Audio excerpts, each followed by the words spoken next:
सृष्टि बचपन से ही दिखने में सुंदर नहीं थी, लेकिन अमीर बाप की बेटी सृष्टि पर उसकी माँ जान छिड़कती।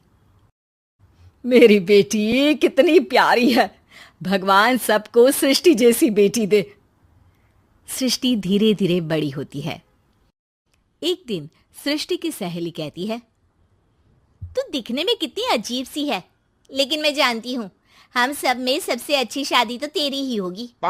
तेरे पापा अमीर जो हैं। और बता नहीं सकते यार, दहेज तो हर कोई देता है, ये क्या ज्यादा ले जाएगी अपने पति के लिए? अरे बड़े शहर में कोठी है इसके पापा की। अरे पापा की है ना, कौन सी इसकी है? इसकी होती तब तो कोई भी लड़का इससे शादी कर लेता। अरे पापा की मतलब पापा की है तो मेरी ही है ना? किसने कहा? अब तेरी तो तब होगी ना जब तेरा भाई ना हो। वैसे भी शादी के बाद सारी प्रॉपर्टी भाई के नाम होती है। सृष्टि समझ जाती है कि उसे किसी भी हालत में माँ बाप की सारी प्रॉपर्टी को अपने नाम करना है, लेकिन कैसे? एक दिन सृष्टि का भाई शीनू कहता है, बहन क्या कर रही है? तुझसे एक बात करनी है। अरे हाँ हाँ करना, मैं तो तेरी बहन हूँ। बहन मेरी लाइफ में ना एक लड़की है, बहुत अच्छी है। मैं सोच रहा हूँ माँ और पापा से बात करूँ शादी के लिए। सृष्टि को समझ में आ जाता है कि भाई की शादी होते ही भाभी उसे एक दिन भी घर में बर्दाश्त नहीं करेगी। क्या बात है भाई, बताना कौन है वो? यार वो बहुत अच्छी लड़की है, पढ़ी लिखी है, मेरे साथ जॉब भी करती है। बस एक प्रॉब्लम है। प्रॉब्लम? क्या प्रॉब्लम है भाई? यार वो शादीशुदा है, लेकिन उसके पति ने उसे सिर्फ इसलिए छोड़ दिया क्योंकि उसके माँ बाप दहेज नहीं दे पाए। सृष्टि ये सुनकर न जाने क्यों खुश हो जाती है। अरे भाई तो क्या हुआ, लड़की तुझे तो पसंद है ना? शीनू को लगता है कि बहन उसे समझ रही है। वो इस बात से अनजान होता है कि उसकी बहन की मंशा पूरा घर हड़पने की है। सृष्टि अपनी माँ से कहती है, मम्मी मुझे तो बहुत चिंता है, पता है शीनू क्या कर रहा है? अरे क्या कर रहा है, वो तो काम पर जाता है और वापस घर आता है। नहीं ना माँ, वो यही तो नहीं कर रहा, बाकी सब कर रहा है। आपको पता है उससे प्यार है, और वो भी एक शादीशुदा लड़की से। ये क्या हो गया? मैं सोसाइटी में क्या मुंह दिखाऊंगी? अरे तेरे पापा तो यही कहेंगे कि मैंने ही उसे बिगाड़ दिया है। माँ देखो, मेरी बात मानो, पापा पर भी विश्वास करने की जरूरत नहीं है। अब आप ही बताओ, पापा इतनी देर घर के बाहर रहते हैं क्यों? बोलो। अरे बेटा वो तो नौकरी करते हैं ना। तू बहुत भोली है माँ। पापा का ऑफिस तो 7 बजे खत्म हो जाता है, लेकिन देखो कितनी देर से आते हैं। अरे नहीं नहीं बेटा, ऐसी कोई बात नहीं है।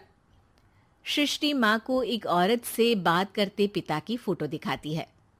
देखो माँ कैसे हैं पापा, मैं ना कहती थी कि पापा सही नहीं है। मैं तेरे पापा से बात करूंगी, दे फोटो मुझे। ओ माँ, वो तो डिलीट हो गई। लेकिन चल, तूने तो देख लिया ना, पापा से बाद में बात कर लेना। और हाँ, मेरा नाम बिल्कुल मत लेना। हाँ माँ। अब क्या था, सृष्टि के माँ और पिता के बीच झगड़ा होना शुरू हो जाता है। सृष्टि के मन में क्या चल रहा था कोई नहीं जानता था। एक दिन, माँ सृष्टि के लिए एक लड़का देखा है, वो लोग शाम को उसे देखने आने वाले हैं। और हाँ माँ, एक खुशखबरी, मैं और पापा मिलकर एक नया बिजनेस ट्राई कर रहे हैं। शाम को लड़का आता है, सांवले रंग का। सृष्टि को तो बिल्कुल भी पसंद नहीं आता। लड़की की माँ कहती है, लड़की का चेहरा तो कोई खास नहीं, लेकिन अगर मेरे बेटे को आप लोग सेटल कर दें तो मैं उसकी शादी आपकी बेटी से करवा दूं। सृष्टि को लड़का बिल्कुल पसंद नहीं था। उसे भाई पर गुस्सा आ जाता है। लड़के वालों के जाने के बाद कहती है, माँ देखा शीनू मेरे लिए कैसा लड़का लेकर आया, न दिखाने लायक न सुनने लायक, सेटल भी नहीं, वो भी हम करे। अरे माँ, मैं जानती हूँ ये मेरी शादी किसी भी घर में क्यों करवाना चाहता है। अरे कैसी बात कर रही है बहन, तूने तो देखा ना, लड़के को मैंने ही मना कर दिया तुझसे शादी के लिए। जिसने लड़का बताया था उसने उसकी बहुत तारीफ की थी। बात आई गई हो जाती है, लेकिन सृष्टि का मन शांत नहीं होता। क्या करूं, कुछ समझ में नहीं आ रहा। मेरी शादी हो गई तो ये लोग पूरी प्रॉपर्टी शीनू के नाम कर देंगे, मेरे हाथ तो कुछ लगेगा ही नहीं। तभी सृष्टि को आइडिया आता है। वो किसी वकील को फोन करती है। जी देखिए, अगर आपके मम्मी पापा का तलाक हो जाता है तो आपके पिता की आधी प्रॉपर्टी आपकी माँ के नाम हो जाएगी, फिर उसे वो किसी को भी दे सकती है। सृष्टि अब माँ को बेटे के खिलाफ भरती है। माँ, शीनू पर नजर रखा करो, वो जिस लड़की के प्यार में है ना वो शादीशुदा है। यहाँ आएगी, सारा पैसा रुपया जमीन जायदाद सब हड़प लेगी। पापा का भी हाल तुमसे छुपा नहीं है। ऐसा ना हो कि मैं और आप एक दिन सड़क पर भीख मांगे। हे भगवान, मैं तो जीते जी मर जाऊंगी अगर ऐसा हो गया तो। ऐसा हो गया नहीं माँ, ऐसा ही होगा। अभी समय है, आगे का सोच लो। मैं तो कहती हूँ पापा से आधी प्रॉपर्टी लेकर अलग हो जाओ। पापा की आधी प्रॉपर्टी भी हम लोगों को अगर मिल जाती है ना तो अगले 7 जन्म सफल समझो। बेचारी माँ बेटी के कहने पर पति से तलाक लेकर अलग हो जाती है।